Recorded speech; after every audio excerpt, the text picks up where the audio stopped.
Bienvenidos a esta mesa redonda sobre los determinantes sociales de la salud. El objetivo general de esta mesa redonda consiste en identificar algunos enfoques para el estudio de los determinantes sociales de la salud. Más específicamente, queremos explorar las perspectivas social comunitaria, económica, política y cultural para el estudio de los determinantes sociales de la salud. En esta ocasión hemos invitado 3 personas que trabajan con este tema desde diferentes ángulos.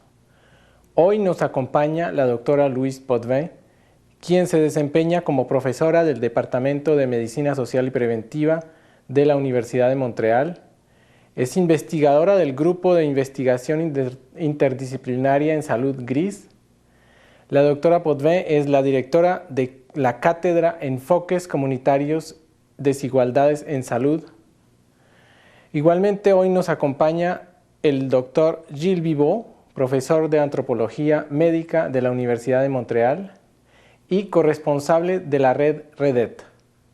Además está con nosotros el doctor André-Pierre Contandriopoulos, profesor titular del Departamento de Administración de la Salud, investigador del GRIS y corresponsable de la REDET. Bienvenidos y muchas gracias por estar con nosotros. Para comenzar a introducirnos en el tema, me gustaría primero que todo decir que no es nuevo el hecho de estudiar lo que determina la salud en una población. Efectivamente, por lo menos desde el siglo XIX, han habido profesionales interesados en el estudio de la enfermedad asociada a las condiciones de vida y de trabajo. Incluso antes del descubrimiento de los agentes patógenos causales. Es el caso de la tuberculosis, por ejemplo, cuyas causas fueron descritas antes del descubrimiento del bacilo de Koch.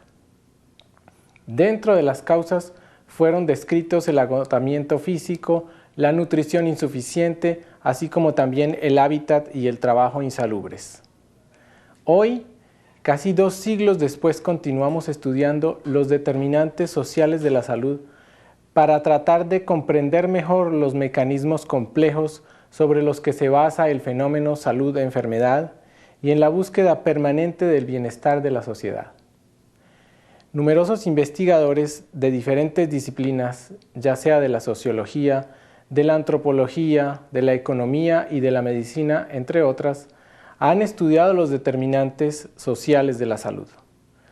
A pesar de la existencia de diversas disciplinas que constituyen las puertas de entrada para el estudio de los determinantes, los científicos parecen estar de acuerdo en 4 puntos o constataciones que menciono rápidamente. En primer lugar, el hecho que el medio ambiente físico, social, económico y cultural desgastan de una manera diferencial la vida de las personas. Una segunda constatación afirma que los procesos patógenos se conjugan para producir una mayor vulnerabilidad de las personas, las familias y las comunidades. Forman cadenas complejas en las cuales actúan de manera interactiva factores medioambientales, biológicos, sociales, económicos, culturales, así como también las características más personales. Una tercera constatación que ha sido puesta en evidencia por los investigadores es una gran variación entre las personas en el seno de una misma categoría socioeconómica o incluso dentro de grupos marginalizados o excluidos de la sociedad. Finalmente, la cuarta constatación hace referencia a la hipótesis que las desigualdades sociales y económicas pueden haber aumentado tanto en los países del norte como del sur durante las 2 últimas décadas, con las consecuencias que esto haya podido acarrear sobre el nivel de salud y de bienestar de la población. Alors, je voudrais vous demander, madame et monsieur, et vous pose la question d'abord à vous, monsieur Contandriopoulos. Comment vous vous situez par rapport à l'étude des déterminants sociaux de la santé? Par quelle porte rentrez-vous pour étudier les déterminants sociaux de la santé? Alors pendant quelques minutes, ce que je vais essayer de faire, c'est de placée dans la perspective économique. C'est-à-dire considérer que de tous les points de vue que l'on peut adopter pour, si on veut regarder ce qu'est la santé des populations et des individus, j'adopterai une de ces positions, celle de l'économiste. La personne est vue dans ce cas-là comme étant une personne sociale et que dans le grand champ du social, c'est la question des ressources, de leur distribution, de leur consommation qui est au centre de la préoccupation.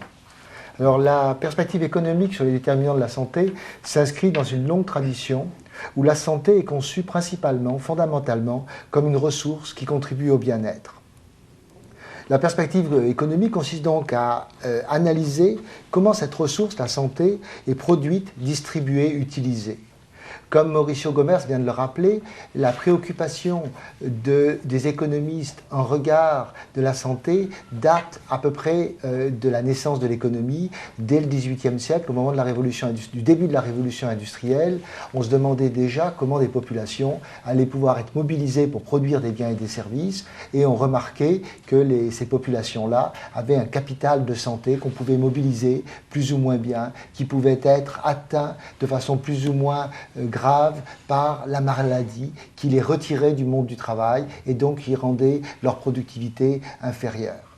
Partant de là, une réflexion s'est poursuivie de façon relativement discrète jusque vers le milieu du XXe siècle. Et au milieu du XXe siècle, un véritable champ de connaissances s'est développé autour de l'économie de la santé.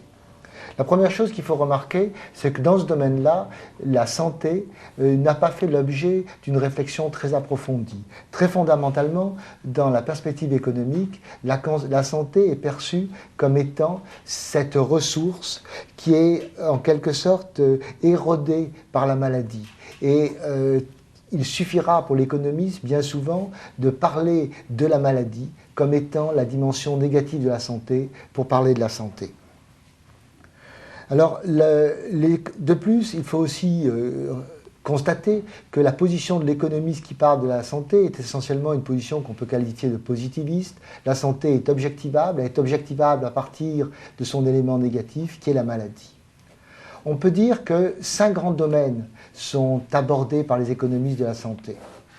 Le premier est celui qui consiste à travailler sur la santé à travers le système de soins, c'est-à-dire à travers ce qui permet de corriger la maladie. L'économiste a à ce moment-là un raisonnement très simple. Si l'on veut améliorer la santé de la population, il suffit d'arriver à corriger bien la maladie et donc d'organiser un système de soins qui, produisant des services de santé, permettra de corriger la maladie. On a dans ce domaine-là alors une véritable explosion des travaux en économie de la santé, travaux qui vont viser à mieux comprendre le fonctionnement du système de soins, le fonctionnement de l'hôpital, la performance du système de soins, qui vont s'intéresser aux questions du financement, de la privatisation, qui vont aborder le problème de l'accès aux services et le rôle que les prix peuvent jouer dans le problème de l'accès aux services. Ces questions, pour intéressantes qu'elles soient, sont un peu éloignées de la préoccupation de notre réseau, dans la mesure où elles s'intéressent au fonctionnement du système de soins et moins aux déterminants de la santé proprement dit. Le deuxième grand thème que les économistes de la santé ont abordé est celui des relations croisées entre le développement économique, la prospérité et la santé. Les travaux dans ce domaine ont travaillé dans 2 directions. D'une part, plusieurs ont tenté de montrer que le capital de santé, l'état de santé d'une population, était en partie le résultat de la prospérité économique. Et on peut, à ce moment-là, regarder les travaux qui ont mis en relation les niveaux variables de développement économique de différents pays avec des résultats variables de santé. Les résultats généraux montrent qu'il y a une courbe, si on veut, croissante et qui s'aplatit entre la prospérité économique et la santé. On a l'impression qu'à partir d'un certain niveau de développement économique, les impacts sur la santé moyenne de la population, exprimés en espérance de vie, s'affaiblissent. On parle d'un rendement faible, voire négatif, des dépenses de santé en termes de production de la santé. Dans ce thème-là, une deuxième approche a été de considérer la santé comme une ressource mobilisable pour le développement économique. À ce moment-là, on considère que les investissements dans le domaine du système de soins sont réellement des investissements qui vont créer cette capacité d'avoir une main-d'œuvre productive et donc de pouvoir développer et pouvoir contribuer à du développement économique.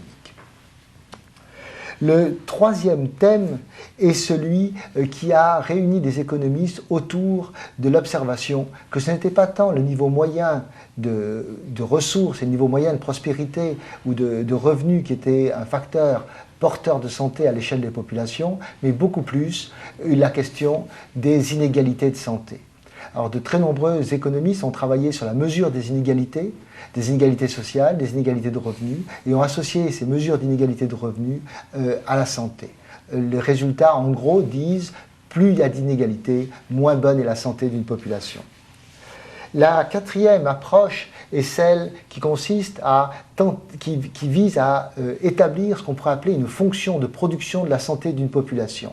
On établit des variables de mesure de la santé, une espérance de vie, et on se demande comment cette espérance de vie est produite, ou comment les variations d'espérance de vie sont produites par différentes choses. L'éducation, les services de santé, l'environnement sain, la nourriture, ainsi de suite, ainsi de suite. C'est dans cette perspective-là qu'on a voulu placer les efforts qui ont été faits par Evans et ses collègues et qui ont été publiés dans Être ou ne pas être en santé. On a voulu dire que ce qu'ils avaient tenté de faire était de produire une fonction de production de la santé, ce qui est probablement une lecture un petit peu hâtive de leur travail. Le problème et les critiques que l'on peut faire à l'approche production d'une fonction de production de la santé sont de placer au même niveau toute une série d'interventions publiques qui n'ont pas forcément les mêmes effets sur un concept santé qui n'est pas unidimensionnel, mais nous reviendrons là-dessus plus tard. Finalement, et pour conclure, la dernière entrée des économistes dans la santé est celui que l'on peut qualifier comme une économie politique de la santé. Dans cette perspective-là, il s'agit de comprendre comment le fonctionnement économique de la santé crée une violence structurelle qui vient affecter les populations et réduire leur santé. Alors voilà en quelques mots les différentes entrées de cette perspective que l'on peut qualifier l'approche économique en santé. Je laisse maintenant la parole, je pense, à Louise Potvin. Oui.